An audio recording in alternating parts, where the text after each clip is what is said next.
Just because a lot of people like it, it doesn't mean anything. I mean, you will see some of these Christ myth books, people giving them 5 stars on Amazon. Of course, you'll have people like me sticking 1-star reviews on them too, just to balance it out. So you don't determine truth in terms of counting noses and... No, no, you don't count noses, especially when you consider that most of these people who write reviews are similarly uncredentialed people. They're just your Joe the Plumber reviewing a scholarly book. Are you really going to think that he has something authoritative to say on that? But so many of these people who trust sources like Wikipedia, they do so because they think information should be democratized.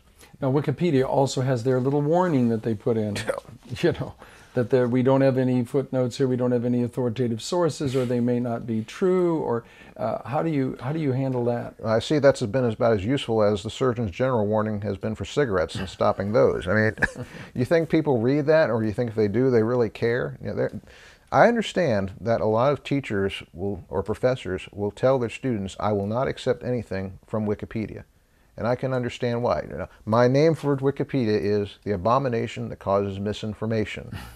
It is an abomination to someone like me to see a source that anyone, 14-year-old named Jason from Missouri or whatever, can get on there and change anything. Now they say, well, we have controls. We make sure things don't get too crazy. Well, that depends on their knowledge and authority and how much they know at Wikipedia. And they may not know anything either.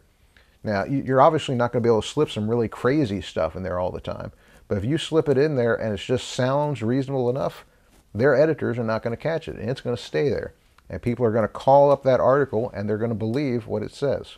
So they say they have controls. They do, but they're not good enough. Not in my perspective as a professional researcher.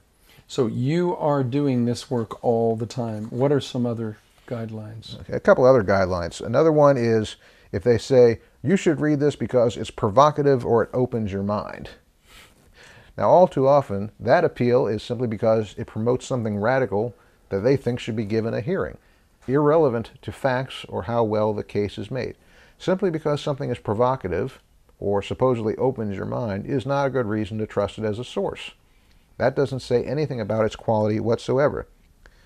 Now, yeah, that's always popular in the academic world too, to do your PhD dissertation on some wacky perspective in order to gain a hearing. Well, yeah, there's a certain wisdom in that, because the idea of your PhD is not that you have people reviewing it, and if you know more than they do, then they're more likely to give you an A, right? Mm-hmm. Because they can't really counter you.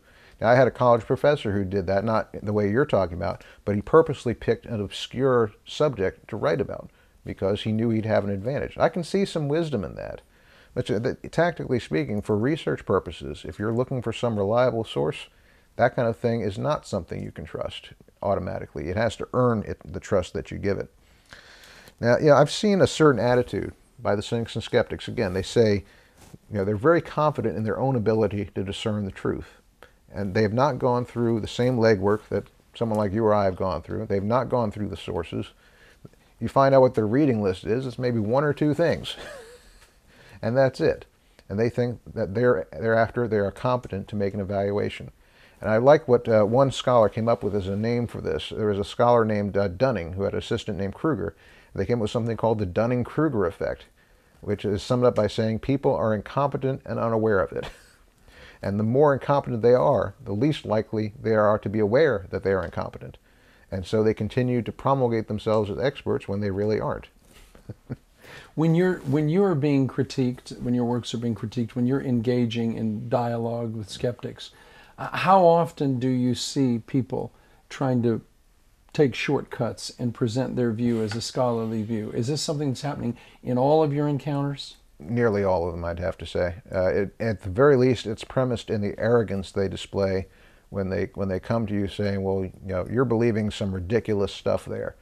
Or one of the more common things is, well, you believe in a talking snake, or you believe in a man coming back from the dead. And it's simply assumed to be ridiculous on its face without any argumentation whatsoever. And the odd thing is, these are some people who will believe that the universe came out of nothing. Yeah, all the laws of physics popped out of nothing. Exactly. Nothing times nobody equals everything, and we're supposed to be exactly. idiots. But they don't realize the absurdity of that in contrast to something like a resurrection, which is a piece of cake compared to something coming from nothing. That's just a matter of manipulation of matter and energy versus making matter come out of nowhere. So you're not just talking about critical research skills here. We're also blending into informal logical fallacies. People with bluster and tone and body language, Bill Maher with Religulous, and all of these. You can use humor and bluster in place of arguments. Yes. Now, there's nothing wrong with humor and bluster. I like it myself. I use it constantly. But I also use it with my arguments. Once I'm done arguing, then I might add some just for a few special effects. Or once it's become clear that it's useless to talk to someone, then that's all I'll use. But you salt and pepper the recipe with it. You don't. It's not either Right. or. It's not the only thing you put on the table, exactly. It's not the main course, it's the seasoning. Whereas with many of these people, the bluster is the main course. That's what they'll offer you primarily. And they might, in their case, the seasoning is the argument they've picked up from some 19th century source or what have you. And it's a balance, like 80-20 real argument versus bluster. So you're not intimidated by tone and body language and bluster and personal attack. Not in the least. You just want to get to the argument. Yes. Give me the argument. Give me the sources. Give me the references. Give me credentialed people. And so when you apply these standards, when you're expecting this of those that are engaging with you, what is their reaction? Do they just leave you alone after a while? Do they? Oh, there's a lot of frustration that I get. It depends on the level of the person I'm talking to. But in many cases, they're very frustrated because they know they can't do the legwork, or they really don't want to. I guess they don't want to miss the Brady Bunch or whatever. They're too busy watching TV. They don't want to go out and do anything. But Jesus called us to be disciples. And a disciple is not a couch potato. Jesus didn't say, blessed are the couch potatoes. A disciple is someone who goes out and learns and serves. And so as Christians, we don't have to know everything, of course, but we should be willing to do the work to defend our faith. That's where we have to be different from these people who call on bluster all the time. Not all of us are called to do this. Many of us are called in the body of Christ to be the heart. Some of us are called to be the head. Unfortunately, I like to say too many of us are being the tail. And we're just sitting around. We're the part of the body of Christ that just sits in the chair. Too many of us. And so, be able to be willing to be more into your faith, to understand more about why you believe what you do, or encourage those who are doing that for you. And support those Yes. who are doing that work. That's right. I'm reading your book, Shattering the Christ Myth, that you just put out. It's a remarkable opportunity. It's a remarkable example of expanding your mind as a Christian, also getting answers to tough questions. And that is such an important work. And I noticed that I was using some of these principles when I looked at your book initially as well. We look for credentials. We look for references. We want to see sources. And I think that these can be ingrained in us so that we do these things naturally. And hopefully this program is contributing towards people being a little bit more aware, or maybe a little more suspicious of Google and Wikipedia. They're not hearing from Mount Sinai when they go to Wikipedia on any issue. No. Nor should they doubt everything, but we need to have the sense of an old cow and eat the hay and spit out the sticks. We do. And there was an article in one of the magazines called "Does Google Make Us Stupid?" And it talks about how people who have formerly been heavy readers have started using Google, and it's made them less patient with reading and less willing to do the research. I was used to using resources like Google and databases like it in library science school, so I'm used to doing those. There's nothing wrong with them inherently.